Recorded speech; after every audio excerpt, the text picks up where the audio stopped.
Premtobre wa de shimama mo bia ha ne akwaba eba AdomTV Premtobre Kasee so ewie nsem ne doso de se fata se wotibie ne yaboa no aye kenkan ama wo ensem no de edi mu akotiri bia wo beti eni ene eye oman Ghana adwumayefo afo fida de senti ehun afahye ne nyina ekoso ewo Independence Square de ekoso wo ho ebetwa ne mfo nyina mo anya bi ahwe sanso ena emraso bedwane asese wabo ne din ato aba ayi ne lawyer kwabena boate ekira se empuntu beba abato mpesua ne sunti ena dana koma so a waje atum so obegina ne manfo anemu sanso ena posi adwumayeko ne den krata betudwa wamo kire se asrafo tututu ekoso ewo kasuwa mpotem wo baabi a osere ni ba kwa hwere ne nkwa no wakire enipa baako ewom ensem we ni afoforo bi ena yakabo mu don hwere kenkan ama ho se Premtobre Kasee midin de akuya echa oyia kwan memwa page brand ensem ni nchemu ankasa memfa ensomwa ye hyase de free May ensensem a ekoso emosi yakase ya Ghana mampanyi na danko akufuado ene omanfo di nkomo ewo Independence Square ensem a na di tudwa no yenkohwe bimra for my cough.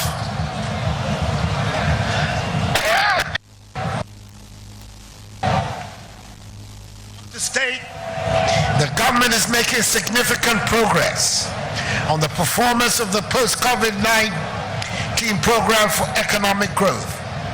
since implementation from May 2023 to deliver a more stable macroeconomic environment for all Ghanaians and businesses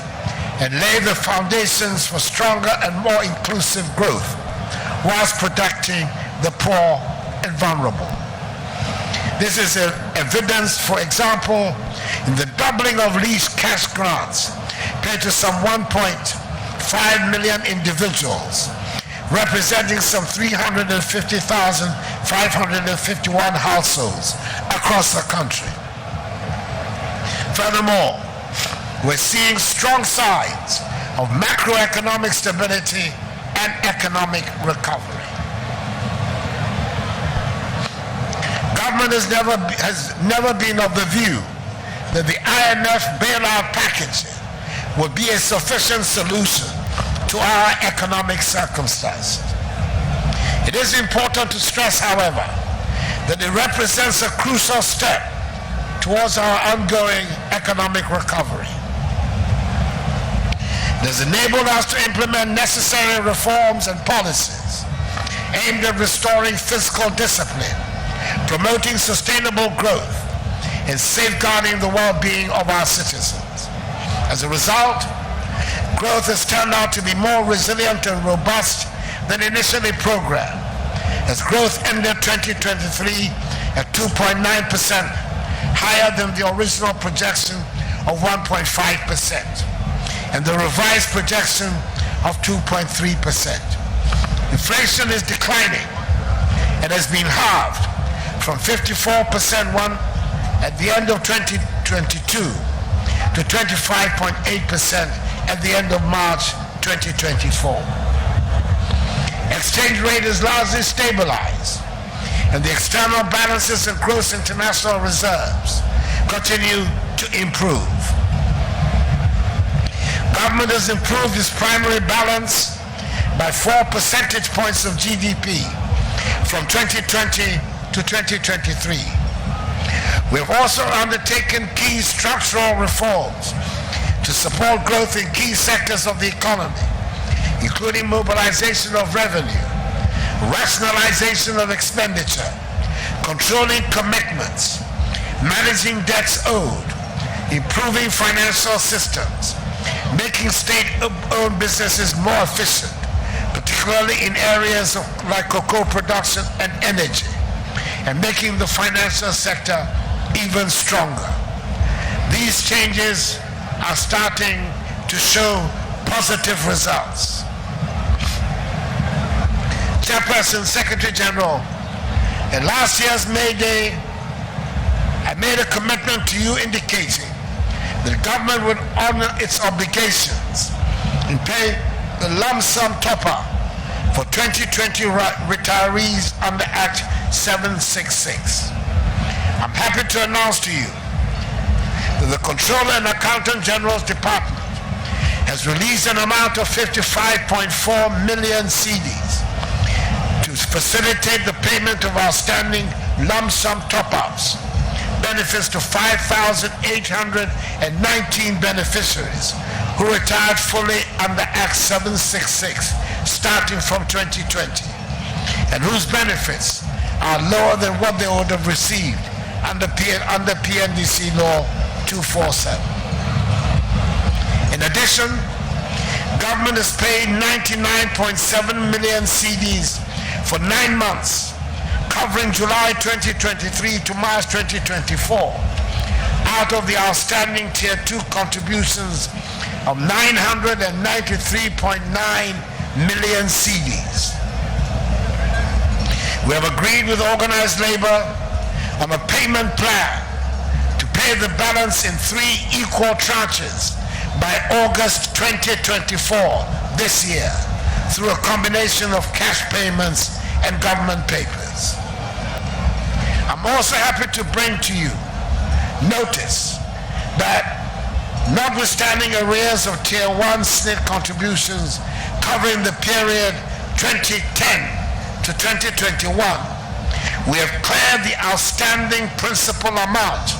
of 2.46 billion cedis owed by government to the trust through securitization in April 2024. Lest we forget, a considerable chunk of these arrears was contracted during the period of the predecessor Mills Mahama-led governments, arrears they made no efforts whatsoever to clear. Chairperson, Secretary General, it will interest you to note that ILO Convention 190 on Violence and Harassment at Work has been tabled before Cabinet. However, this decision has been taken for a committee of Cabinet to undertake further comprehensive consultations on it before it is retabled before Cabinet for action to be taken on it. Hopefully, this should be very soon. Mr. President, I want to extend my heartfelt gratitude to all Ghanaians for their patience and understanding during recent temporary challenges with the electricity supply across the country. Over the period, the issues surrounding maintenance of transformers and gas supply have been successfully resolved, resulting in a sufficient improvement in power supply reliability. Indeed, over the past few days, we have witnessed stable electricity supply across the country, with no load shedding reported anywhere yesterday. For the past 7 years, we have worked tirelessly to keep the lights on, and I am confident that the unfortunate era of doomsday will not return. Chairperson, Secretary General, as we stand on the threshold of a new era in human evolution, marked by breathtaking technological advancement, rapid globalization, and evolving economic landscapes, it is imperative that we chart a course that ensures prosperity and opportunity for all our citizens. The future of work looms large on our horizon, presenting both challenges and unprecedented possibilities. Government envisions a future where our economy flourishes as a first world powerhouse, characterized by innovation, productivity, and inclusivity. Achieving this vision requires a concerted effort from all stakeholders, with organized labor playing a pivotal role in shaping our journey forward. In the face of automation and technological disruption, we must ensure that no one is left behind. This means championing policies that promote lifelong learning, upskilling and reskilling initiative to empower our workforce for the jobs of tomorrow. Moreover, Organized labor must be active partners in fostering a conducive business environment that attracts investment, stimulates entrepreneurship, and drives sustainable economic growth. By forging constructive partnerships between government employers and workers, we can create the conditions for a thriving private sector that delivers quality employment opportunities and wealth creation in conditions of social justice. The future of work holds immense promise for our nation, but it also presents formidable challenges that demand our collective resolve. In conclusion, let us use this great occasion of this year's May Day celebration to reaffirm our commitment to peace, unity, and progress. Let us harness the collective strength of workers and social partners to ensure that the 2024 elections prove to be testaments to the resilience and maturity of Ghanaian democracy. Together, I have no doubt that we can overcome any challenge, surmount any obstacle, and build a brighter future for generations to come. I thank you for your attention and congratulations to all prospective awardees. Long live May Day. Long live trade union solidarity. Long live organized labor. Long live Ghana.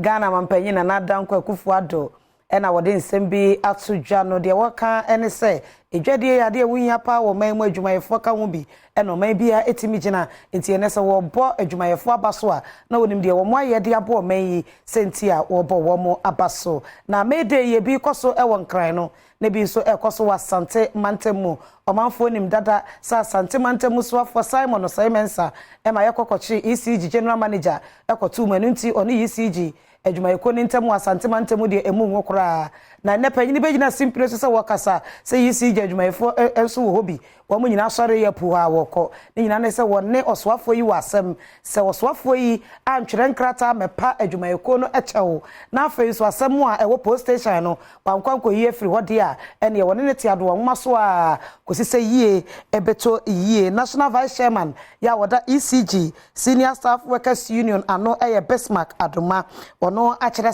se beye na asumdue beba de agese woswafo yi ede echope mu oden ebre ECG adwumayeko no waswafo no sese nyaade obepacha wo ne apacha wo chinanti wo mu ntawantawa no eda soa ewo ho ye bomode ase yensa beka klente yebo a ya no wo bie ne nabo mu nkomo yensa kano a ye ne de bedi nkomo no akere de seaporte ewo dwumedie no ase Premtobre Kasee ena aguso hye ewo AdomTV so no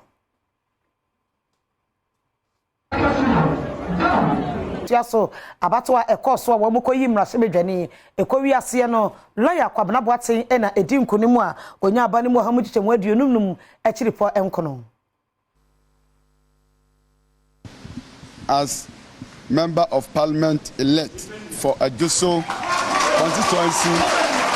for the 2024 parliamentary by-election. Kwabena wusu aduomi ye kane mrase bedwane ya wo Ajuso abato empesua so ono nso kogina kwante nkora one Kwabena Boaten ene enipa ennan bi ye ka ho ene kokopre mrase bedwam dibre ewo mu se Kwabena wusu aduomi eni nkonim die nenso onyamani mu hamu chichemu aduanan miensa ekiripo aduonu nan a lawyer Kwabena Boaten enya omanimu ohamu chichemu aduonum num ekiripo aduoso enkono esto se ya wo CPP enya edi watche enkono Beatrice Boache ewo LPG onya wo ha ene aduanan enkono Gabriel Jiman Joseph ensu gina kwantem kro onya abanemu ahanu ne aduonum yenu atakora Joseph ensu ekogina kwantem kro onya abanemu aduonum yensa ebra abato no ekoso no ora wusu aduomi ebeto dwaso wakeka se NPP amanyoko no edisika emo manfo se beya wo beto abama no nanso NPP domfrefo Henry Nana Boache ekiremu a de woka no nokure bia enimu a opeso manfo to abama no enti en wo yesa I mean, these were speculations being peddled even before the elections with no evidence. I came here, I've not seen anybody influencing any electorates with any money. So those accusations, I think that as a media practitioner, you should not even follow it at all. I mean, it breeds tension. I don't think that there is any such thing. We are not engaged in that. We have conducted effective campaigning. We've gone to communities, we've gone to churches, we've visited chiefs, we've done door to door. We've waged an effective campaign. We are very hopeful that we are going to win. Abato ni nyina ba na wie ya abato commission ejitu mu se ampa lawyer Kwabena Boateng na edi nkonim no panyini kasaye na wo kire se de ehia no pa ene se mpunto beba adwoso ene ne important munti wabai wonu obibia beka bom na abotaye esi wani so no watimi aduru ho. As member of parliament elect for Adom constituency on the 2024 parliamentary by-election. So I therefore invite Kwabena Boateng. No shebedwani anyoda wo yi no e wo Adom person weso Kwabena Boateng nsem bia wode yatodwa ene se esan se to aheni esi aheni nya no mogidi no mato maba e de ma ne nti no we se won person ne so no wo mo ebehunu puntuo na sanso so eno ne grassroots no bedi denkomo se de be ya wo mo do machi tabe ma NPP amanyukuo no o de san nsem yatodwa ba bra anyoda o wie by election no wo boni din se wo no ene dinkunim. I think it is the government that provides the resources for the development. The development comes from the government. And it's that same government presenting me as you know, I came on the ticket of the government. So it is on that platform, you know, that I'm also standing. And so whatever development the state would share, my job is to make sure that I lobby and, you know, get a fair share for the people of Adom. And I think government is minded to do that, especially this year, which is election year. A lot of projects are going on, and Adom will have its fair share. Enwachi enestenim ya wono eyem na shebedwani a woginema wona ewukumawu enso so wede to aso say MPP primaries after primaries and Kabomo about among the aspirants. We campaign ni abana Kosinyantachi, we show ni aba Helena Mensa, we show ni abana Dr. Evans Dua, Klinsman, Aaron. We have no hot campaign, and I think so. Campaigns were a campaigner, a attempt campaign, and a propaganda campaign, a campaign, and a current one. Yegusua yewo ejoso abato mpesiaso enwa abato a ekoso ene nsensem a epie firi mu baye na enura sabre ya na ehuru so dendenden ni nyina ene se emrahye bedwani ogina mu mamafo kwada so ebra ya mane boni ohimenta wi agina wakasa no asa na chi na bibi koso wo ho wo be hwa na envelope bi ene wode akwakoto abato commission fo nipa mienu a egina honom anim eno ena abato commission ede won krata ba ya wo kire se wa hyenhwehwemu ase de ohwehwemu ehunu ye no so odi wakunchire gunkata so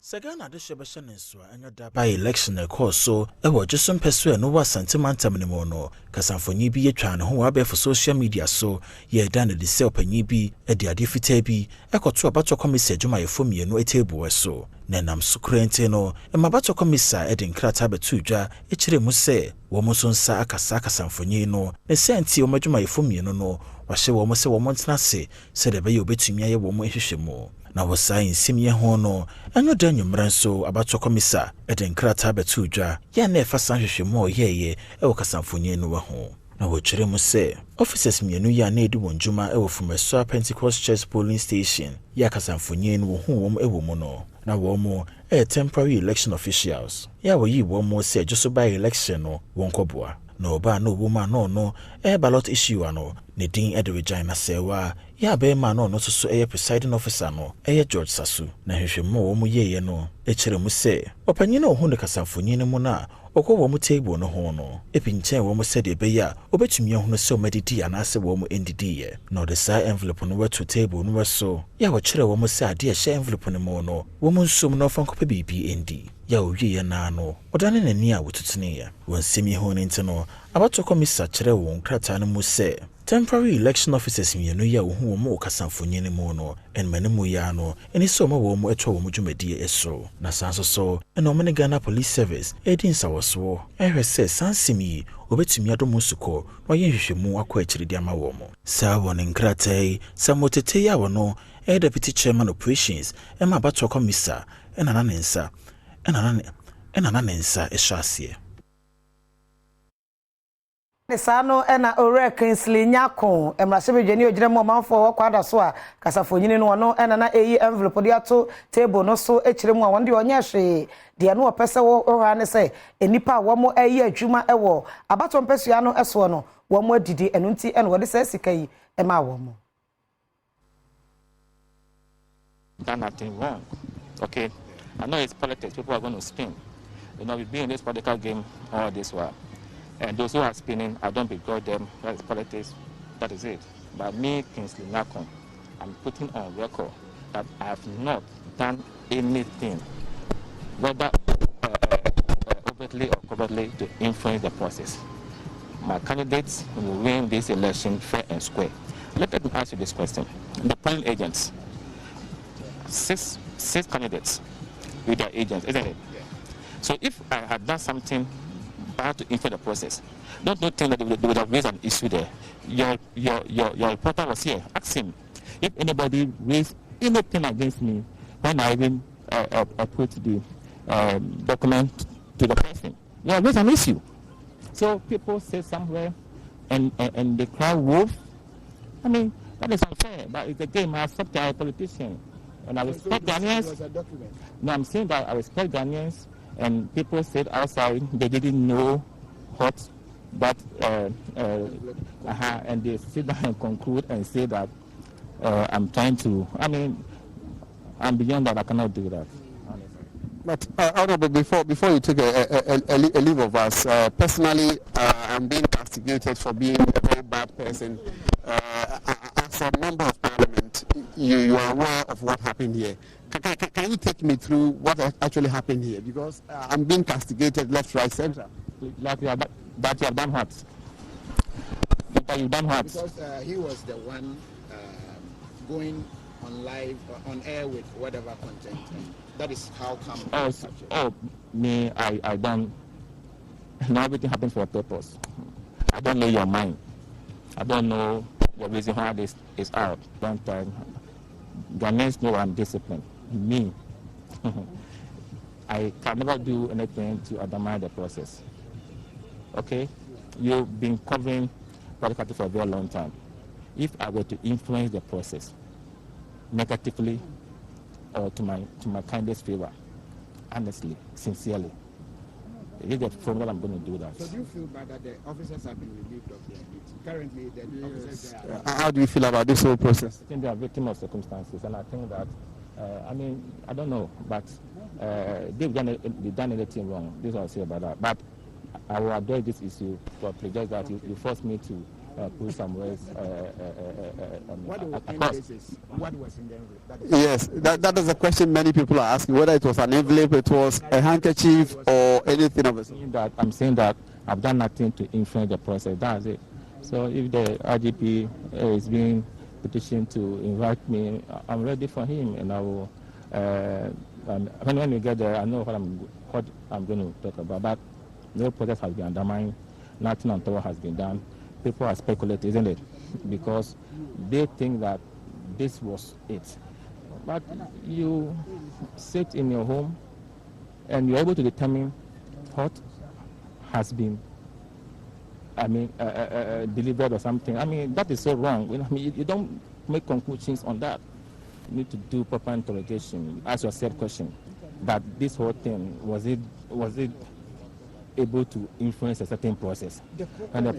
there is no relationship between you and the officers to warrant a document. You don't know them. You don't know them. So why would you want to give an envelope to them, Honorable? So if I see you, do I have to know you before I do you a favor? Assuming, so that question doesn't even arise. So there shouldn't be any relationship before, you know what I mean? And I'm saying that I've not influenced anybody negatively to turn the vote of the people in a certain direction. So are you going to accept, for instance, an invitation from the IGP or the police to investigate this? I've answered this question already, so there's no need, respectfully, there's no need to. Nkomo twetwe no esi ekos no panyini ekira suppose dom sign George Akufo Dampare efre no kra kɔ na so ya wonim de obeka esanse enya adwemboni bia enti en wode de ode kɔma abato komisa na musifo no ekɔye enti ebreso na mpanifo eto nsafre no a wonim de wahyehya obeka kire wo mo ede atete ne ho na wonim se eduru abato so se ya dwumadi ni ahyehye no hodo pi dosopo ene ede ma mo baako eya abato wonim de wo a wokɔ akɔto aba no ede na wo se wo hu nansa no akɔ akɔgina wonom ato aba na ene kwabena mensa abrampa eya manager wo de CDD Ghana ano wo kire a wo a wokɔto aba no se wo de mentebe ho asa na center wantawa ekɔ hɔ no mo a etia oh my Ghana Act 999 a yebetimi agina so atwewaso.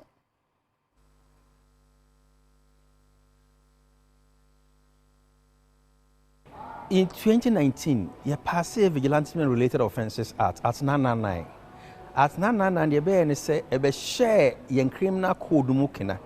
Emma tap ukoye bibi na ye the charge ne bo criminal code mu a friends and minor offences. It be amount 12 penalty units, amount 10 penalty units. But at 999, no, say what the bibi you define a weapon as anything that can cause harm. And the pen cry a weapon. It's what the pen cry pro be a one come cry 5 years. But the harmony say yemfa act 999 in yejuma. Akwo ballot box or Techima in 2020 elections. Now me expect say kebe profit charge from the act 999. So the criminal code na ne born on the ejai no nti ye best stress mo friend tiasie say ye were vigilante-related offences act ho no mo a wan hwe betimi akomu mfie dunum.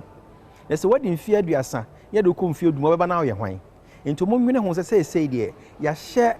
embre bi mo kena enye criminal code na okwa ese betua 300 cedi betua 500 cedi so no we obetumi atua 50,000 Ghana obetumi akomo mfie dunum mfie du ne say ya abofra afi na obebo bra na obi kohye okutu pa se na kodi boni na wo do akodem no nua kɔ ne mayidi ti yemfa we ntu ya adwene mu se first na ye boni a na ye mama betua 305 enti say bio ye Vigilante-Related Offences Act a very severe punitive measure. Ya hwe ya dachi nyina be say wo prison. The mechanic say Africa nyina yakwa hohihim pandemic baye global war eni niema bebre nti ama ahokyira ba na ne nyina no se betumi afrimofia kire yenya akandifo a omu betumi efa saa niema ne mu nyina no mahwe yen yebeto aba wo opportunity se ebeyi obi obegina nam na kwa bibi epe bia nti yen nyina fa nka hoka yen started from Sabria political parties no be yemu manifesto so no me ababrodi na mehia se ba manifesto mu me PWD de na mehia se ba manifesto mu me university student de na mehia se ba manifesto no yen starting free Sabria yen no mo prepare yen future na yen kwoto abanyi future ye pe na ni anim na nya bra papa wo Ghana. Premtobre Kasee na go so share ewo Adom TV so de adru so Adom Trotro Prince Owusu to ewo Chimota ene adwumayefo da workers day ebusa wo mo se kwan be so na afofi day wo fa so edi oso wo temenka so mame wa Achimota news station ye ne wo ma enuanom a wo mo etwi taxi bi betwetwe nkomo se ene workers day ana ye bisa se celebration no sen ana wo mo celebrate workers day. Yo me de minimi say me de na ye workers day no anka adwumayafo no ye wo problem bia ende ye da ya kwanja de manya me ye ewuranom adwuma ewuranom no ye no mo si nkundwa na no mo kasa de dem na me sa de minim fa me de no eja wonso me de ne de nka ye pa because nipa de wo ye adwuma asa de sa wo je wa home ndia na obi wasem bi a chi na adwen a otuma eden obisa sa de na me pay no eden se no matoto transportation na me pay no so still na ho eden untum da mesiden metuma eden aba adwuma ene ye help Etimoye Jumafoye amuchi taxi shen enaye mede ya mo kase eyeda mo de kamo ha no sa kunye da ho ede mam de na mo ka fa mo ha na mo ka wo mede ene de na mo ka me side ne de ma na yetimo no ye ha no de doso za wo hwe petrol nsam ne de spare part ne nyama bebre de akọ no ebroso but mbemfu na mo yo authority no so mbetuma ye hu bibi dia anka bobo anyam ye hia na asomdwe aba yeah bibi dia me help ni safuwa ne fuwa ne cost too much and then 1 liter we this in 15 cedis na so for dropping back okra na obi aba o see old price na no pese otu ama nti na say made ni kra na ye de ye di ni kra ye hu fa so bia because we adwuma na onya fa so a na che say usugu uyam ndia sa na hadwe dia be kam kokura nka muntwam ye hu se mede bia ni ho unua ne dia tudwa se nka muntwa mede mu nso adwenkyere mede ne dia anka ni pepe mu anka se yemfa ye demonstration day cause that time we no cause ye demonstration dey tie ye wura no ne aban na ote so no aban bi obebe bia that time we na cause ye demonstration pound dey se so kura cause yemfa mbo na ango hu say yes edwuma yafo ye ble ya kasa wetie me madwen no na wo manfo a kire wo madwen dia fa mede hu nso a wo hwe me wo bebi na adom trotro ye ni na ye mamo mede celebration me na me di mate e wo trotro mo se trotro no ma mate ne agisu se awe badaji afi yeto yensem no so ne ekogina kaso a ene ne potemu arewo sem afiri ho ba ene se etu ato ama osere ni bakon ahyere ne nkwa Adom Kasee de na so etoto fom no wote se asrafo yi nua be ma baako eto asase efri abrante bi efre ne weni bondegu ye sha asrafo yi din mu na nso abiri bi opese okwa asase ne so no na enipa bi a osu se de hodi wani mu ye fre ne fifi apam wo mu efra asase ne so ne senti ene wosre ne namfo mienu eye wadwene se won mu akasa ebekwa asase ne so na de wo bi a wahwa akase be ya asomdwe ebeba wadi kan akobo Millennium City District Police Command no man yedada Adom Kasee ene weni bondegu twetwe nkomo ene wodi tu dwase asrafo ne kodura asase ne so no omo hunu se nipa foforo so asase ne so yeso adwuma no ka kire wo mu se be ya nkomo mo nko post station enkonko ka asem no asomdwe ama na asrafo yi twi Toyota RAV4 and registration number AGR 359124 no wodi won share ne kopie mo Millennium City District Police Commander okobo wa mane ye ewo ho ya posifo kira odi wasam na koto Central East Regional Police Command nim senti wonko na wonko nkope muaye ewo ho ne bra asrafo yi dan won ho se woko Central East Regional Police Command mpanifo ho no moa ena Ben Lord ababi adodo na friend na Ben etwi tu a wo hyase se wotutu abo asrafo yi hyem ho ena etu eka baako a amnumu ho no moa wo hyere ne nkwa enkyeremu sei ena winibo indegu editu dwa asem na ngasa na original commander ne nsem but aha no ase o ma yi asem na fira de ko nti police ni bi kura wo ha di adanse se soldiers ni wura yin sa do bi san se region ne kwan ne wo he na wo mo kire no nti wo tu car no a o pia free mu a okọ region na e na Ben Lord no ekogina car nanim ebo ni tuo wo akire car no na si ho a mo nyina mo ni nti me kura no na the way o mo bro me no na me drive but police fo bi kura be gina me no mo ka se me time ku anya se be ha enwachi nipa 21st Century Construction Company eyene dia Kofi Asma ya wono eneto asase ne ma winibo indegu echire mu se posifo Millennium City onye ni yesa sase mi obetimi aso ano isanse omoni langas fo ya baako a eno so emu akra asema ekoso wa hapa Millennium City say to be frank police for na one there and yeah enya dia wo my be say o mbeje adwuma no dia wo de langas na sorry omri langas in the koba uniform form ekwachi langas ba siade fon be jawo libani an to wa ha ya report case ya report libani an to wa ha da pali ni nyina agipidim bi bia ekwaso bia pa on frame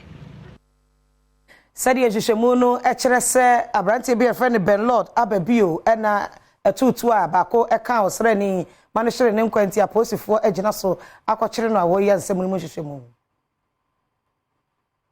Mre amane bobe to dwa na ekire se Millennium City ye no waka so won finfi mantam ne mo no opanyi bi atutu e de bosre ni bi menam so e ma no hwere ne nkwa na wosan simi ho no ene Ghana Police Service mpanyimfo e de nkrata ba betudwa e a wo kire se opanyi na osusu se oto setuo no wo monsa aso ne mu na won hwehwemu a posifo no ye no adane de so panyi no ofa no bi no ababio na otutu de bosre ni no e Millennium City ye no waka so a Ebenada, ofowiso bosume de toso aduasa, wa fimpi no ani aduonu enan ne emu wa bra na no nan abapa ho sima no aduonu. Na osere ni otutu no ebo no no epraye, ne senti wono ma ehu ye no penintema, wode no kopie mu ewo Mother and Child Hospital, ye no waka so se de be ya, a doctor fo betumi ahwe no. Enso emfa ho ne da doctor fo no ye no, e kire obeba amane kire se, opanyin no ahwere ne nkwa. Wa posifo nkrata ne mu no ochire mu se opanyin ya wachini eguso wa posifo asoye na wo bo aposifo amoma ye sansem ye mu hwehwemu na sanso so na Ghana Police Service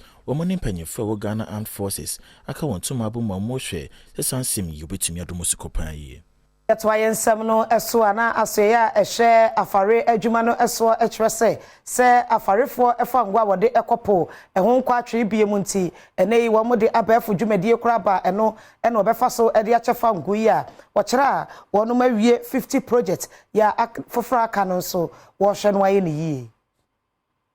in swafo or fisheries and aquaculture development so or the atu ma shebedwa no animu se abefo kwan a wo fa so ede eton premix said de be ya akwansidie bi afarefo na mu ene ne bo a ede ne eso betie no enya nsusuanso pa wo kire mu se sesei landing beaches adunum ena sa abefo kwan wa hyase a wode ye adwuma ya ebo afarefo no ema won ho hare won ma wotumi enya premix fi wo ni. Tell me about the premix automation. How far?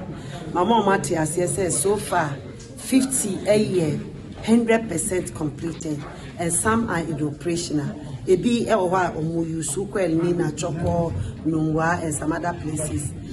Omuni na ye juma. Near any juma no because of electricity. Maybe I see no. Electricity is not closer to the place. Until I was electricity for etching lights at the baho. Now omutumi but even then, in the project, you know, yeah the giant sets a generator account, and so we are going to get the generator as at last week. Now we expect a generator to a site or because me you want to briefing here. They say maybe service very soon. No, all the 50 will be fully operational. The next phase, which is about 150, no, and also so they are also in various places. I mean levels of completion. Be enya be 80, be enya 70. But Oma show me say by September, omo be wie.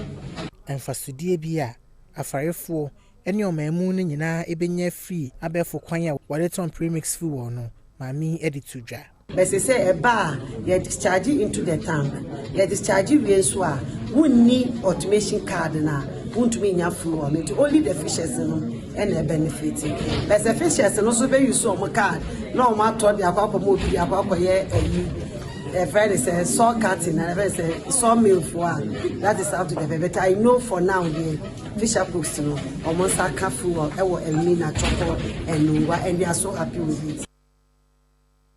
Nim say a World Maternal Mental Health Day say a matin ebetimi enya adwene mu fan wo awoachi na basabasa ye bia emma ewo aware mu saa day en wo de ebo ho dawro na eno enemanya midwife Faustina Boama ewo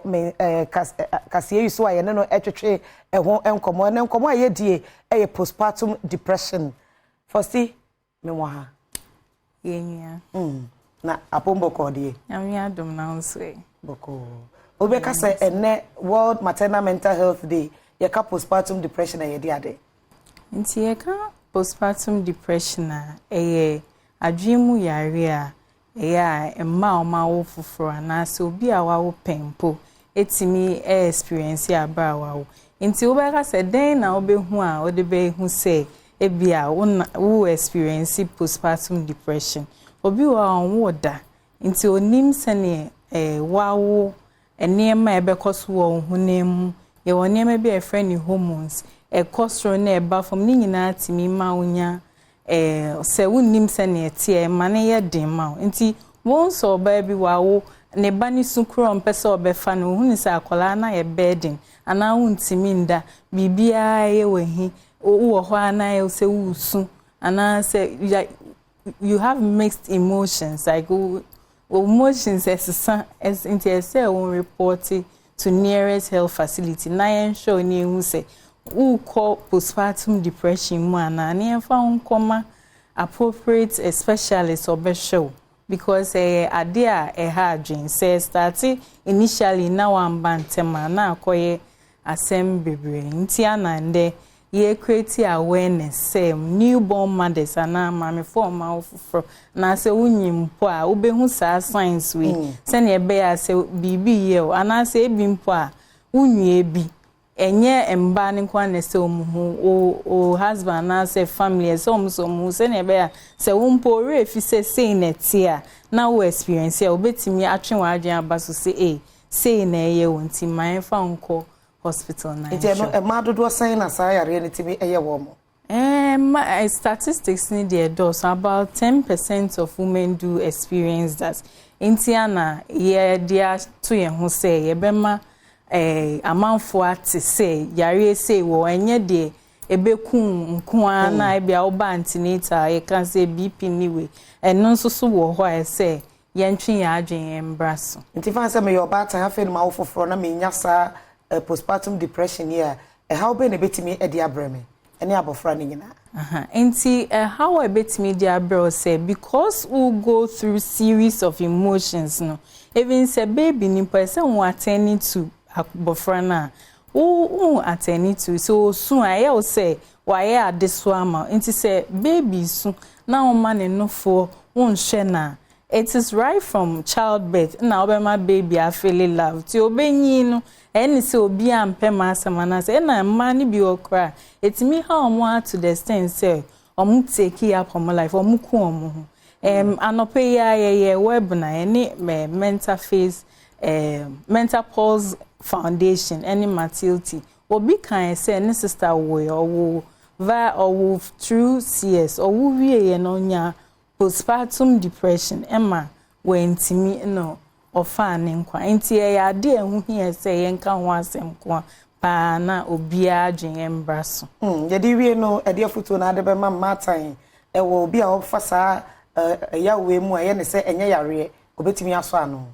enti afuto a me de be ma abatan ni obi bia ne say se wunya symptoms bia e man to ada ye tiger say o jai wonkwana wa woda na de bi say ade kitwa mpo na ye we say wumbra na umbe kanche ni enshow say yenso ayewo matan no yemboa omo ye free bibi male involvement oba antenatal ye ni omo kasa say omo ma omo husbands ni mbra no msuntie niema na ye chire omo bi no mo mboa omo ate nto ombeba no makasa why eti Faustina Boama or your midwife for Lekma Hospital no ni di postpartum depression on komono ye try one by Kopa Premtobre Kasee ye de bebrel right abusia samu akwa be mra so yemen same koso agudi mo Premtobre Kasee ni ade ya ba sha say the film Muhammad Ali wa film na ye ka boxer ba kwa wa beji the legendary Muhammad Ali enyasam keto akra na beto dwanse ni fie ba kwa 1979 egosi 1984 no team na fie ni se omo ton na omo ton no komia obi anto sansa ne board 13.5 million fie ni e ho de ho e kama e fie 1979 fie hey kama na ngana kwa ba no 1999 fie kura se na hwini nyina tutu nya sam getwa we 79 ho ba bi not what you say and want to so ansi fie no kama pa 7-bedroom house na oba bi e ho na se ho no to awia sunroom a che se ho no che se bia peso to pie ba tra monte but hande obeko tra na se wia ne boka kra no ai say enso pete on pe enso to de bi to pete ho no e dan ba ko ha enso no be se pete ba no akotena ge se enso ni gugu no Muhammad Ali waju yoni o jira ni pa nya sam keto akra ei oh that be the roof no e glass nkwa set na pampam say no when what happen or dey yata they aka gina glass nkwa to hu se pampam te bia ceiling ye bo ceiling no or glass nkwa no dey ceiling nyina when a proper glass in guano. Die! Muhammad Ali no ni ade na abrofo de chese agene ho wa mo ko marathon America bia o de na kokko se ne dabo so akotu America ne bia ma dabo no ya ma dabo ne meda Ghana ya chine kura fa chire 20 kura de engwan na mo ntone so dimu bia chese dabo ura ni tu bi to no so de ne ura tu marathon ni bi chese ne ho tan obe wiru no chese dabo no wa hu se oba bewie eto bewie no mo na teba pete so bewie ani awan meda mo de wa hu dabo ne nam de pa na mo no marathon wo to a mo ne meda de o chire o be du ba bi o bewie no be hu o be mben no se dabo so kwa no o so cheche kese wa wie dabo na hu se ma wie marathon to obo na teba mo tebe hala Nanu ya dreams have to focus boy adwuma yoma ya the semi final zama like forward show no mkamiansa omo abo place na baso ya dinner so nko dia momo the place dey so bia ngo che ne bronya tade mra the place no dreams have to for no yes bia che ne bronya tade ga guy to me say no mo bo bia ba o na nya sem ohun bia be call bag ase down bag no ko yu bronya tade dia ba kema a che say how you do say guy azizi ne dey to say ono asa broche kakra azizi no ga kakra mo na te ne nra de na racket okra kukuku share ono na president of the Ghana Football Association but ono na dreams ye na dia but obedi president no so wajam to ko share mo ebo ma ba so mo ya de say omutimi do the semi final of the CAF Confederation Cup. That is it. Dreams FC mo bodjuma one period mo Dreams for ebo ma ba so tenra de aduane yesi didia wo pe fufuo banku kokonte emo fried rice enam no jata owo kokoyi chese enra eat what eat anya something for mega chefs ano and a holiday to dem amenyam famo yi akwano mi kwan to aso kejora kasa ne Eric Kasee dubuari Premtobre Kasee mu a Ken Fiati ene kasa Ghana Actors Guild wo kire mu a e wo se sinitwa no wo mo ede ye nkyerɛkyerɛ bebre asɛm bi wo hono mu a wonti bi ma ho dawro ma Ghana fo nti ase a wo de fa sinitwa mu esanse e pesini nti ye behwe ne ate ase supporting the production of socially relevant documentaries, educational films, and public service announcements to catalyze positive behavioral change and collective action. You know, growing up, we used to see information services department go into communities and they play all sorts of videos and materials to send information across. Remember, district level, election, you get them. The people who So these are channels that help government to drive on very important social intervention. So like e-levy, for instance, would it have struggled the way it struggled if we used a system like this to send information across to educate the masses? So there's the need for us to look at that and try to push it in terms of policy and force it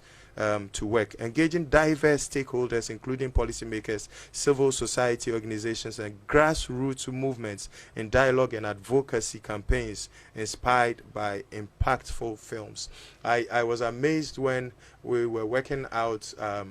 the amendment for the Ghana Actors Guild Constitution, and we